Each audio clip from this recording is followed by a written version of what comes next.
ಹರಿಯು ಬೇಡ್ದ ಮಾತ ನಿನ್ನು ಒರೆಯಲೆನುತ ನಾನು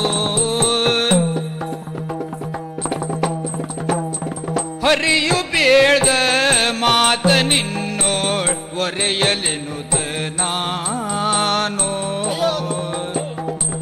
ಭರದಿ ಬಂದೆ ನಿನ್ನ ಬಳಿಗೆ ಭರದಿ ಬಂದೆ ನಿನ್ನ ಬಳಿಗೆ ಹರಿಣಾಗಿ ಕೇಳಿದನು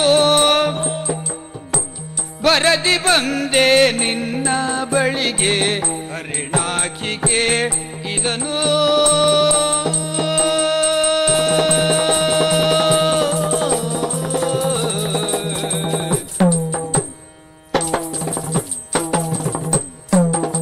ಎರೆಯನನ್ನು ಕೊಡುವಾಗ ಮರೆತು ಬೇರೆ ಚಿಂತೆ ಎರೆಯನನ್ನು ಕೂಡುವಾಗ ಮರೆತು ಬೇರೆ ಚಿಂತೆ ಹರಿಯ ಸ್ಮರಿಸಲು ದಿಪನಂತೆ ಹರಿಯ ಶರಣನಂತೆ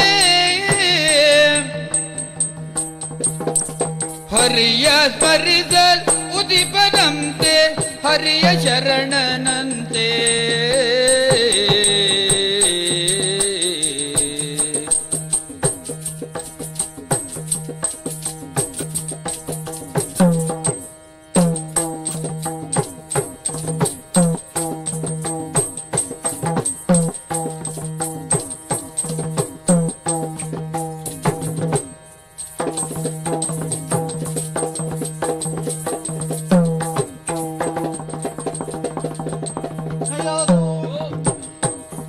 ಹರಿಯ ಸ್ಮರಿಸಲು ದಿಪನಂತೆ ಹರಿಯ ಶರಣನಂತೆ ಹರಿಯು ಬೇಡ್ದ ಮಾತ ನಿನ್ನ ಒರೆಯಲೆನುತ ನಾನು ಕೈಯಾದು ಸ್ವಾಮಿ, ಈ ಪ್ರಪಂಚದಲ್ಲಿ ಯಾವುದೇ ವ್ಯಕ್ತಿಯೂ ಕೂಡ ಪ್ರಯೋಜನ ಇಲ್ಲದೆ ಕಾರ್ಯಕ್ಕೆ ಇಳಿಯಲಾರ. ಎಲ್ಲವರೂ ಕೂಡ ಪ್ರಯೋಜನಕ್ಕಾಗಿಯೇ.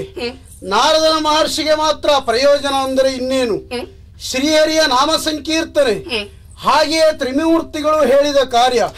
ನಾರದನ ಬಗ್ಗಾಗಿ ಮಾತೊಂದು ಲೋಕದಲ್ಲಿ ಪ್ರಸಿದ್ಧವಾಗಿ ಇದೆ. ನಾರದೋ ಕಲಾಪ್ರಿಯ. ನಾರದ ಹೋದ ಅಂತಾದ್ರೆ ಜಗಳ ಗಂಟ ಹಾಕುವ ಕಾರ್ಯಕ್ಕಾಗಿಯೇ ಹೋಗುತ್ತಾನೆ. ಆದ್ರೆ ಎಲ್ಲ ಕಾರ್ಯದಲ್ಲಿಯೂ ನಾರದನಿಗೆ ಅದಲ್ಲ. ವೈಯಕ್ತಿಕವಾದಂತಹ ಯಾವ ಸ್ವಾರ್ಥಕ್ಕೂ ನಾರದ ಅಲ್ಲ. ಇಲ್ಲಿ ಬರುವುದಕ್ಕೆ ಬಲವಾದ ಕಾರಣ ಬೇರೆಲ್ಲಿಗೋ ಹೋಗುವ ಇಲ್ಲಿಗೆ ನಾನು ಬಂದವನಲ್ಲ. ಶೋಣಿತಾಪುರಕ್ಕಾಗಿಯೇ ನಾರದ ನೀನು ಹೋಗಬೇಕು, ಈ ಮಾತುಗಳನ್ನ ನೀನು ಕಯಾದುವಿನಲ್ಲಿ ಹೇಳಬೇಕು ಎನ್ನುವುದಾಗಿ ಶ್ರೀಮನ್ನಾರಾಯಣನೇ ಸಾಕ್ಷಾತ್ತಾಗಿ ಹೇಳಿದ ಮಾತು. ಏನು ಬಲ್ಲೆಯ, ಏನಂತೆ? ಪರಮ ವೈರಿಯನ್ನಾಗಿ ಹರಿಯನ್ನ ನಿನ್ನ ಗಂಡ ಈಗಾಗಲೇ ಕಂಡಿದ್ದಾನೆ, ತಿಳಿದಿದ್ದಾನೆ. ಹೌದು. ದ್ವೇಷಿಸುವಂತ ಆ ನಿನ್ನ ಪತಿ ನಿನ್ನನ್ನ ಕೂಡುವಾಗ ಸದಾ ನೀನು ಹರಿಯ ಧ್ಯಾನದಲ್ಲಿರಬೇಕು. ಬಹಿರೀಂದ್ರಿಯ ಪ್ರಪಂಚಗಳ ಯಾವ ಯೋಚನೆಯನ್ನು ಮಾಡದೆ ಅಂತರಂಗದಲ್ಲಿ ನೀವೀರುವರು ಒಂದಾಗಿರುತ್ತಿರುವ ಕಾಲದಲ್ಲಿ ಪರಮ ಸಂಕೀರ್ತನೆ ಹರಿನಾಮವನ್ನ ನೀನು ಪಠಿಸಿದೆ ಅಂತಾದರೆ ಯಾವ ರೀತಿಯ ದೋಷವೂ ಬರುವುದಿಲ್ಲ. ಜೊತೆಯಲ್ಲಿ ಹರಿಭಕ್ತನಾದಂತಹ ಸುತನನ್ನ ನೀನು ಹೆರುತ್ತೀಯ. ಇದರಿಂದ ಎಲ್ಲವೂ ಕೂಡ ಒಳ್ಳೆಯದ್ದಾಗುತ್ತದೆ. ಆ ಕಾರಣದಿಂದ ಅನೇಕ ಕಾಲಗಳಿಂದ ಮಕ್ಕಳಿಲ್ಲ ಎನ್ನುವಂತ ಕೊರಗು ನಿನ್ನಲ್ಲಿ ಬಾಧಿಸುತ್ತಾ ಇದೆ. ಇದರ ನಿವಾರಣೆಯ ಜೊತೆಯಲ್ಲಿ ಅನವರತವೂ ಹರಿಯ ಧ್ಯಾನವನ್ನು ಮಾಡಬೇಕಮ್ಮ ನೀನು. ಸ್ವಾಮಿ, ಏನನ್ನು ಹೇಳುವುದಕ್ಕೆ ಹೊರಟ್ರಿ ತಾವು? ಅಲ್ಲದೆ ಇದ್ರೆ ಯಾವ ಹೆಣ್ಣೇ ಆಗಿದ್ರು ಕೂಡ ತನ್ನ ಗಂಡನನ್ನ ಸೇರುವಂತ ಸಂದರ್ಭದಲ್ಲಿ ಪತಿಯೇ ಪರದೈವ ಅಂತ ನಂಬಿಕೊಳ್ಳಬೇಕಾದವಳು, ತಿಳಿದುಕೊಳ್ಳಬೇಕಾದಂತವಳು. ಅಂತಹ ಪತಿವ್ರತೆಯರ ಸಾಲಿನಲ್ಲಿರುವಂತಹ ಈ ಹೆಣ್ಣು ಗಂಡನನ್ನ ಸೇರುವ ಸಂದರ್ಭದಲ್ಲಿ ಪರಪುರುಷನಾದಂತಹ ಹರಿಯನ್ನು ಮನಸಾರೆ ಧ್ಯಾನಿಸಬೇಕು ಅಂತ ಹೇಳ್ತಾ ಇದ್ದೀರಲ್ಲ. ಅಂದರೆ ನಿನ್ನ ಮಾತಿನ ತಾತ್ಪರ್ಯ ಒಂದು ಹೆಣ್ಣನ್ನು ದಾರಿ ತಪ್ಪಿಸುವುದಕ್ಕೆ ನೀವು ಈ ಮಾತು ಹೇಳಿಕೊಡ್ತಾ ಇದ್ದೀರಿ ಅಂತ ಅಲ್ವೇ? ಕೈಯಾದು ಒಂದು ಮಾತನ್ನ ನೆನಪಿಟ್ಟುಕೋ.